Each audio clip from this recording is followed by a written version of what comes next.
Safari ya kuwa mama inakuja kwenye hatua 4. Watu wengi wanadhani swala la kuwa mama au ujauzito ni hatua moja, kama umepata mimba sasa umejifungua. Hapana.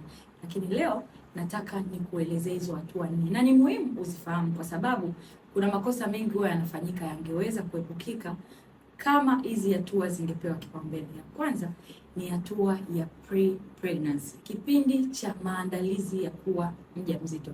Kuna mambo mengi ambayo unatakiwa kuyafanya wewe na mwenzi wako ili mpate ujauzito ambao ni bora na kuepuka changamoto mbalimbali za kiafya. Hatua ya pili ni hatua ya ujauzito wenyewe. Yes, nimeshapata ujauzito. Ujauzito unakuja na challenges tofauti tofauti, unakuja na mahitaji ya kimwili tofauti tofauti. Yote hayo lazima wewe kama mama na wewe kama baba wote mshirikiane kwenye kuhakikisha mnakuwa na ujauzito ambao hauna changamoto nyingi. Lakini hatua ya tatu sasa ni maandalizi ya kujifungua. Yes, umeshakuwa mjamzito sasa unatakiwa ujifungue. Hiyo siku ya mwisho huwa ina mambo mengi na inahitaji maandalizi. Kuna masuala ya damu, kuna masuala ya kujua vitu vya kujiandaa navyo, kujiandaa kiakili, kujiandaa kimwili, kujiandaa kifedha. Hivyo ni vitu ambavyo pia watu wengi wanavichukulia kawaida, lakini ni vya muhimu. Na hatua ya 4 na ya muhimu sana ni hatua ya unyonyeshaji na malezi ya watoto wachanga. Nikwambie kwa experience yangu ya miaka 6 ya kuwafundisha wamama, hii ni hatua very crucial na huwa inakuja na challenges nyingi. Mama asipopata elimu hapa, asipopata msaada wa wataalamu, anaweza akapata postpartum depression au mtoto mwenyewe akaishia kuwa malnourished. By the way, unaweza ukawa unaniangalia na unifahamu. Naitwa Karen Shubi Victor, ni mtaalamu wa lishe ya wajawazito, unyonyeshaji na malezi ya watoto wachanga. Yes, I've been doing this for 6 years and zaidi ya familia 20,000 zimeshafaidika na huduma zangu. So, hii ni sehemu ambayo ni sahihi kwako wewe ambaye unaniangalia hapa, kama nimekutaja kwenye hivyo vipengele ambavyo nimevitaja. Kuna mambo mengi sana ya kujifunza, tuna huduma nyingi as a nutritionist, tuna huduma nyingi kwa wewe mama, lakini pia nilitengeneza communities. Mnajua wanavyosema mtoto analelewa na kijiji. Yes, you need a village. Sasa hiyo village inategemea kwenye kijiji, vijiji vyetu vya kawaida, kwenye kijiji kuna watu ambao wamesoma, kuna ambao hawajasoma, so unakuwa ni mchanganyiko. But our villages, yes, the communities that we have created ni za wamama ambao wamefundishwa na kuwepo pale kukuelekeza, kujibu maswali yako, mtaalamu anakuwepo all the time. Kipindi chote cha hizo hatua 4 nilizozitaja. Unazikumbuka hizo hatua 4? Sasa nataka tuzielewe vizuri hizi hatua 4. Okay? Ukiangalia kwa mfano hii hatua ya ujauzito. Hii ni hatua ambayo ni ya pili, yes, na ni ya muhimu sana. Lakini sasa utendaji wake kazi na wewe namna mambo yatakavyokuendea unategemea hatua ya kwanza sana. Okay? Ambayo ni maandalizi ya ujauzito. Sijui kama unanielewa vizuri hapo. Unapokuwa mjamzito kuna changamoto mbalimbali ambazo zinatokea. Kwa mfano, watu wengi mnachelewa kuanza kliniki. Lakini unajua kwamba kuna supplements za muhimu sana ambazo zitakuepusha wewe kupata mtoto mwenye kichwa kikubwa, mgongo wazi na mdomo sungura. I'm sure umewahi kuona watoto wa hivyo, au mtoto anazaliwa na malformation. Hiyo changamoto inatokea ndani ya wiki 12 za mwanzo. Hiyo ni miezi 3 ambayo watu wengi wanachelewa sana kuanza clinic, wengine wanachelewa hata kujigundua kama ni wajawazito. Lakini kama umefanya maandalizi mazuri kwenye pre-pregnancy, ina maana mwili wako tayari ulikuwa na ile rutuba, ulikuwa unaishi maisha sahihi, una lifestyle sahihi, you are taking the right supplements, okay, kwa ajili ya kuandaa huo mwili wako. Ina maana hiyo sasa utakuwa umeepukana nao kwa sababu ulijiandaa vizuri kwenye pre-pregnancy. Lakini sasa kwenye hii hatua yetu ya pili sasa ya ujauzito yenyewe kama yenyewe, inakuja na challenges nyingi. Inakuja na mambo mengi tofauti tofauti. Unapokuwa mjamzito, mahitaji yako ya kilishe yanabadilika. Umeona? Hata ukienda clinic, kuna vitu ambavyo wewe hujai kuambiwa. Hujai hata kupimwa damu saa nyingine. Hujai kujua kumbe damu inamata. Kumbe nikiwa na damu 10 ni ndogo. Kumbe nikiwa na damu 9 ni hatari, 8 ni hatari. Umeona? Kwa hiyo kuna vitu unaanza kuvielewa. Kuna dawa unaanza kupewa, hujawahi kupewa. Ni kwa sababu mahitaji yako ya kimwili yamebadilika kiafya na kilishe kabisa. Sasa hiki ni kipindi ambacho unamhitaji sana mtaalamu wa kukusaidia, kwa sababu tuko kwenye dunia ambayo there is a lot of information online. Kila mtu anaweza akafundisha anachojisikia. Umeelewa? Hata kama tuna AI, tuna ChatGPT, tuna kila kitu, but it needs you to be smart na uwe unajua cha kufanya ili uweze kuichallenge. Kama hivyo vitu vijui, ina maana utavibeba kama vilivyo.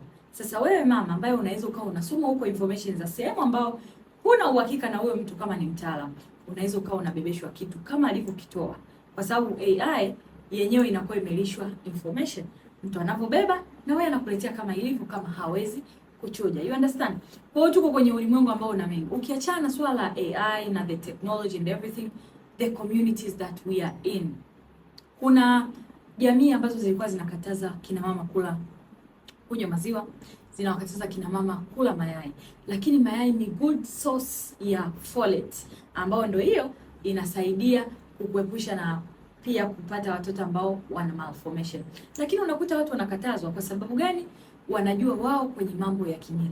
Lakini sasa ukiwa na elimu kutoka kwa mtaalamu, you can also teach your village, the people ambao wako around you, unawaelekeza kwamba tumefundishwa 1, 2, 3 kwa namna ambao wao itakuwa ni rahisi zaidi kuelewa, kwa sababu sisi pia tunaongea na wewe kwa lugha ambayo ni rahisi kuelewa. Sasa with all this, unaweza ukawa unajiuliza, sasa nitapataje hii elimu? Nitaitoa wapi? Au nitajuaje mtu genuine? By the way, hizi communities zetu zipo na zimesaidia watu wengi, na nataka nikuelezee kuhusu how this works. Tukianza na darasa la pre-pregnancy. Hili darasa letu lenyewe ni darasa ambalo unapata mwongozo wa hayo maandalizi, kuanzia ulaji wako, lifestyle unaoishi, vyakula ambavyo unatakiwa kula, vitu ambavyo utakiwi kula, yes, na vitu ambavyo utakiwi kufanya. Okay? Lakini pia the right supplements. Kuna watu mnakunywa vitu vingi sana, ni kwa sababu hamjui, labda unauziwa pia na mtu ambaye hana elimu. Kwa hivyo vitu vyote utajifunza kwenye hilo darasa. Na duration sasa ya hili darasa, unakaa kipindi chote cha wewe kutafuta ujauzito wako. Okay? Mle ndani unapata nafasi ya kujifunza, unakuwa unasoma, unauliza maswali, na notes zetu tumeziweka Google Drive. Ina maana sasa wewe hutazipoteza as long as you have your email. Hutakuja kuzipoteza, una access nazo all the time. Unaingia, unasoma, unakuja WhatsApp, unauliza maswali, kwa sababu madarasa ya WhatsApp sio ya story, ni madarasa ya majadiliano. Kama una swali unauliza na nitakuwepo kujibu pale. Lakini sasa tuna darasa pia la pili ambalo ni darasa la wajawazito. Darasa letu la wajawazito limegawanyika mara mbili. Naomba nisikilize kwa makini. Limegawanyika mara mbili. Hili darasa lina first trimester na second trimester. Kwa wale ambao hamjui, hivyo ni vipindi vya ujauzito. Okay? Kuanzia mwezi wa kuanzia wiki 0, yes, kwenye ujauzito tunahesabu wiki. Kuanzia wiki 0 mpaka wiki ya 12 ni first trimester. Kuanzia wiki ya 13 kwenda mpaka wiki ya 27, hiyo ni second trimester. Kuanzia wiki ya 28 mpaka kujifungua, hiyo ni third trimester. Haya madarasa nimesema yamegawanyika mara mbili. First trimester na second trimester ni darasa moja la WhatsApp. Unapata mafaili, notes ni nyingi. Changamoto yoyote ambayo unaijua, kiungulia, kutapika, hamu ya kula, vyote nimewatengenezea vizuri sana. Unaona options tofauti za kujaribu. Sasa faida ya kuwa kwenye darasa ni kwamba unaweza ukawa umejaribu options ambazo nimewaandikia kwenye notes, lakini hazijafanya kazi. Sasa si una access na mimi, unakuja kwenye darasa unasema, madam, hiki na hiki kwangu hakijafanya kazi, can we please talk tuweze kubadilisha? I'll be there to help you. Imagine having that. Unajua hiyo ni blessing, kwa sababu watu wengine they don't have people ambao wanawaelekeza vitu. Mwisho wa siku wanabaki gizani tu. Lakini sio tu changamoto ambazo tunadili nazo, utajifunza uelewe. Ukisikia mwanamke ana upungufu wa damu, maana yake ni nini? Umeelewa? Kwa hiyo unatoka kwenye darasa na wewe umekuwa pro. Sawa? Na darasa hili nimesema limegawanyika mara mbili, right? Darasa lingine sasa ni third trimester. Kwa nini third trimester nimeitenga? Kwa sababu third trimester ina mambo mengi sana ya kujifunza. Ni kipindi ambacho wewe unajiandaa na kujifungua. Kuna mambo mengi unatakiwa uyajue. Maandalizi ya kujifungua, watu wengi wanadhani ni kwenda kununua nguo. Yaani hicho ni kitu cha mwisho. lazima ujiandae kiakili, njia za kujifungua uzielewe, dalili za hatari uzielewe, hatua za kujifungua uzielewe, utofauti wake kwa watu wengine inakuwaje, experience za watu zinakuwaga tofauti. Hivyo vitu vyote unatakiwa uvifahamu. Unatakiwa kulaje ukiwa third trimester, mazoezi gani ufanye, kwa sababu tunategemea elimu unaoipata kwenye hili darasa inakusaidia ile wiki ya kwanza baada ya kujifungua. Darasa la 3 ambao ndio huo unyonyeshaji ambao niliongelea pale. Sasa hapo ndo tunajimwaga. Okay? Hilo darasa ni darasa nalipenda sana kwa sababu ni kipindi ambacho mama mwenyewe anahitaji watu na watu ambao ni sahihi. Na watu sahihi anawatoa wapi? Kwenye darasa langu, kwenye community yangu ambao nimeshawafundisha. Okay? Sasa kwa ile darasa na lenyewe liko vile vile kama darasa mengine. Lina darasa la majadiliano na lina notes Google Drive. Kule mama na kufundisha hadi kuogesha mtoto wako na kufundisha kumlea mtoto. Kumbuka darasa linaitwa unyonyeshaji na malezi ya watoto wachanga. Kwa nini ujiunge na hili darasa? Kwenye swala la unyonyeshaji kuna upotoshaji mwingi sana. Mengine ni kwa sababu ya biashara, people are doing business. Mengine ni kwa sababu jamii pia haina elimu ya kutosha. Kwa hiyo mama unaweza ukajikuta in a situation ambao unalazimika kumwanzishia mtoto chakula before time, mwisho wa siku mtoto wako anakuja kupata shida. Au wewe mama unapata postpartum depression. Unakijua kichaa cha mimba na kuna kifafa cha mimba na kuna postpartum depression. Yaani unavisikia hivi vitu. Ni vitu vigumu sana lakini vinawatokea kina mama. Ila nikwambie vinaepukika na utaviepuka kwa kuwa kwenye communities kama hizi ambazo zinaongozwa na wataalamu na unapata kujifunza. Now let's go to the other parts of hii darasa ambayo linamhusisha mama ambaye amejifungua. Hii part inaitwa postpartum wellness. Okay?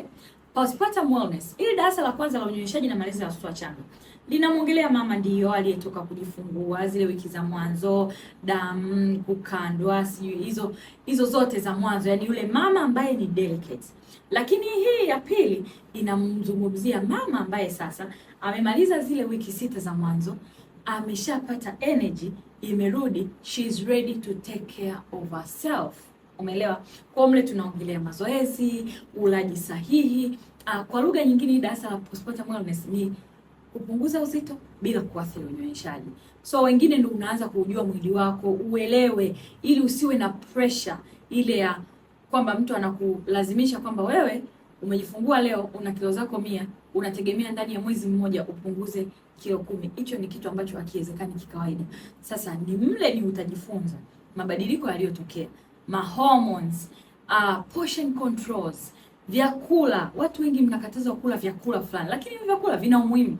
Ila the main point ni unakula nini, wakati gani, kwa sababu gani. Sasa how will you know all these things? Ni ukiwa part of the communities. Unaweza ukanipata WhatsApp, kuna link ambayo itawekwa hapo, wewe gusa tu, njoo WhatsApp. Kama hujaelewa utauliza maswali huko WhatsApp, au unaweza kaamua kupiga kwenye hiyo namba ya WhatsApp ili uweze kuelewa vizuri. Naamini utachukua maamuzi sahihi, kwa sababu maamuzi utakayofanya leo siku moja utakuja kujishukuru baadaye. I'm very confident kwa sababu madarasa yangu yamezalisha wajukuu wengi sana, ni wajukuu very bright, watoto ambao yani unajua kabisa huyu mama yake alikuwa na elimu. Hakikisha una click hiyo link, chagua darasa unalotaka, unalipa namba, kila kitu kiko well displayed. Lipia, njoo darasani ujifunze. Na usiogope kwamba wenzako wamekupita. Unapoingia wewe ndo mwanzo wako wewe. Umeelewa? Yes, kwa sababu hii safari ni ya kwako. Kuna wewe ambaye utaamua kuja darasani. That will be a very good choice. Lakini kuna wewe ambaye utajishauri na utaamua usiingie darasani. Unajua kitakachotokea nini? Utaendelea kuwa fed information, and you will be open to whoever wants to feed you anything. Sasa hatujui utakachokuwa fed ni nini. Unaweza ukawa fed mataputapu au unaweza ukawa fed na vitu ambavyo ni shallow. Mwisho wa siku utakuja kunirudia una hali mbaya sana. Usikubali kuwa huyo mtu wa pili. Jitahidi uwe mtu wa kwanza. Itaonyesha wewe ni mtu ambaye unajipenda sana na unapenda kuwekeza kwenye wewe mwenyewe. Yes, uwekezaji unakuja pia kwenye mambo ya afya, sio tu pesa. Hakikisha una click hiyo link, njoo darasani ujifunze.